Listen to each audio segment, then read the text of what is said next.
नमस्कार मित्रांनो, education news अपडेटमध्ये तुम्हा सर्वांचे पुन्हा एकदा स्वागत आहे। महिला व बाल विकास विभागामार्फत अत्यंत महत्त्वाचा जी.आर. आलेला आहे। त्या जी.आर. विषयी आपण या व्हिडिओत सविस्तर माहिती पाहणार आहोत।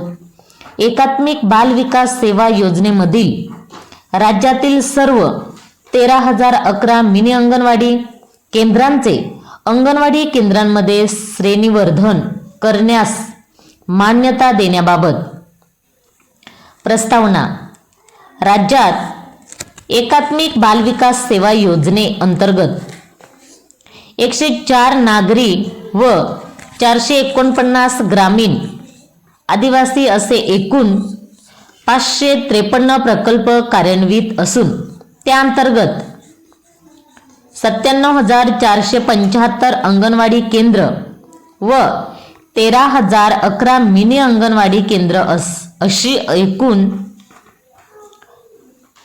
11,486 अंगणवाडी केंद्रे मंजूर आहेत। केंद्र शासनाने दिनांक 10/5/2023 रोजीच्या पत्रान्वये सर्वच 13,011 मिनी अंगणवाडी केंद्राचे रूपांतर अंगणवाडी केंद्रांमध्ये करण्याचे अनुषंगाने प्रस्ताव सादर करण्याच्या सूचना दिलेल्या होत्या। त्या अनुषंगाने माननीय मुख्य सचिव यांच्या अध्यक्षतेखाली उच्चस्तरीय समितीने घेतलेल्या निर्णयानुसार याबाबत येणाऱ्या आर्थिक खर्चाच्या तपशिलासह प्रस्ताव केंद्र शासनास सादर करण्यात आला होता। केंद्र शासनाने संदर्भीय क्रमांक 3 येथील पत्रान्वये राज्यातील सर्व 13,011 मिनी अंगणवाडी केंद्राचे अंगणवाडी केंद्रांमध्ये श्रेणीवर्धन करण्यास व त्याकरिता केंद्र व राज्य हिश्श्याखाली येणाऱ्या खर्चास मान्यता दिलेली आहे। केंद्र शासनाने दिलेल्या मान्यतेनुसार एकात्मिक बाल विकास सेवा योजनेतील राज्यातील सर्व 13,011 मिनी अंगणवाडी केंद्राचे अंगणवाडी केंद्रांमध्ये श्रेणीवर्धन करण्यास मान्यता देण्याची बाब विचाराधीन होती। शासन निर्णय एकात्मिक बाल विकास सेवा योजनेतील राज्यातील सर्व 13,011 मिनी अंगणवाडी केंद्राचे अंगणवाडी केंद्रामध्ये श्रेणीवर्धन करण्यास व त्या अनुषंगाने येणाऱ्या अतिरिक्त खर्चास शासन मान्यता देण्यात येत आहे।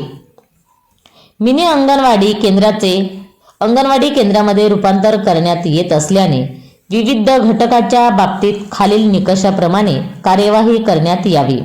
मानधन राज्यातील सर्व 13,011 मिनी अंगणवाडी केंद्राचे अंगणवाडी केंद्रात श्रेणीवर्धन केल्यामुळे मिनी अंगणवाडी सेविकांचे अंगणवाडी सेविकेमध्ये श्रेणीवर्धन करून त्यांना अंगणवाडी सेविका या पदाकरिता देय असलेल्या मानधनानुसार यापुढे मानधन अदा करण्यात यावे।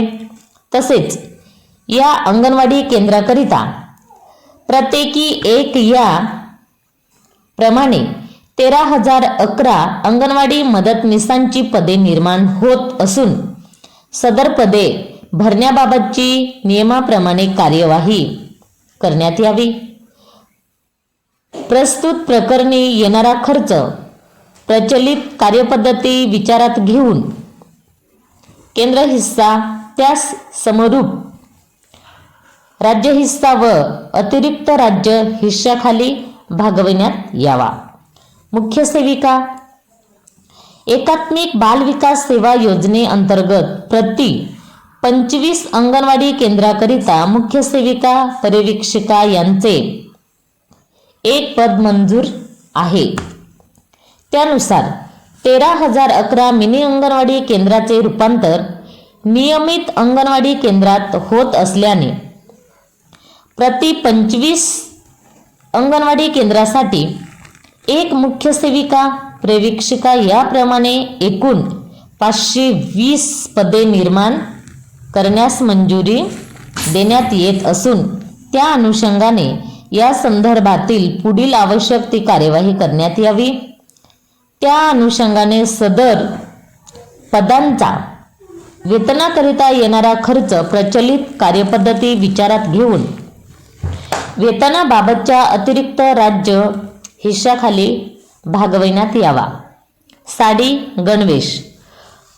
प्रस्तुत अंगणवाडी केंद्रामधील नवनिर्मित 13,011 अंगणवाडी मदतनीसांना देखील सध्याच्या प्रचलित नियमानुसार साडी गणवेश करिता विहित केलेल्या प्रमुख केलेली रक्कम 1000 वार्षिक प्रति नग 500 प्रमाणे एकूण 2 नगाकरिता अनुदेय राहील. त्याकरिता येणारा खर्च प्रचलित कार्यपद्धती विचारात घेऊन केंद्र हिस्सा व त्यास समरूप राज्य हिश्शाखाली भागवण्यात यावा. अंगणवाडी प्रशासकीय खर्च. प्रस्तुत अंगणवाडी केंद्राकरिता वार्षिक प्रशासकीय खर्च प्रति अंगणवाडी केंद्र रुपये 2000 याप्रमाणे निधी अनुदेय राहील. याकरिता येणारा खर्च प्रचलित कार्यपद्धती विचारात घेऊन केंद्र हिस्सा व त्यास समरूप राज्य हिश्शाखाली भागवण्यात यावा. Medicine kit. प्रस्तुत अंगणवाडी केंद्राकरिता मेडिसिन किट करिता प्रति अंगणवाडी केंद्र वार्षिक खर्च 1500 रुपये याप्रमाणे निधी अनुदेय राहील. त्याकरिता येणारा खर्च प्रचलित कार्यपद्धती विचारात घेऊन केंद्र हिस्सा व त्यास समरूप राज्य हिश्शाखाली भागवण्यात यावा. फर्निचर. प्रस्तुत अंगणवाडी केंद्राकरिता केंद्र शासनाने निर्देश केल्याप्रमाणे प्रत्येक अंगणवाडी केंद्राला फर्निचर करिता 5 वर्षातून एकदा 10,000 इतका निधी अनुदेय राहील. त्याकरिता येणारा खर्च प्रचलित कार्यपद्धती विचारात घेऊन केंद्र हिस्सा व त्यास समरूप राज्य हिश्शाखाली भागवण्यात यावा. राज्यातील मिनी अंगणवाडी केंद्राचे अंगणवाडी केंद्रामध्ये श्रेणीवर्धन करण्याबाबत सादर शासन निर्णयाची अंमलबजावणी तात्काळ करण्यात यावी. त्यानुसार आयुक्त एकात्मिक बाल विकास सेवा योजना नवी मुंबई यांनी सर्व क्षेत्रीय यंत्रणांचा आवश्यक त्या मार्गदर्शन सूचना देण्यात याव्या. प्रस्तुत प्रकरणी केंद्र हिस्सा समरूप राज्य हिश्शाखाली व अतिरिक्त राज्य हिश्शाखाली येणाऱ्या अतिरिक्त खर्चास मान्यता देण्यात येत आहे. त्यानुसार येणारा खर्च हा त्या बाबीकरिता संबंधित लेखाशीर्षाखाली उपलब्ध करून देण्यात येत असलेल्या तरतुदीमधून भागविण्यात यावा. सदर शासन निर्णय माननीय मंत्रिमंडळाच्या दिनांक 19/12/2023 रोजी झालेल्या बैठकीतील निर्णयानुसार निर्गमित करण्यात येत आहे. सदर शासन निर्णय महाराष्ट्र शासनाच्या www.maharashtra government in या संकेतस्थळावर उपलब्ध करण्यात आला असून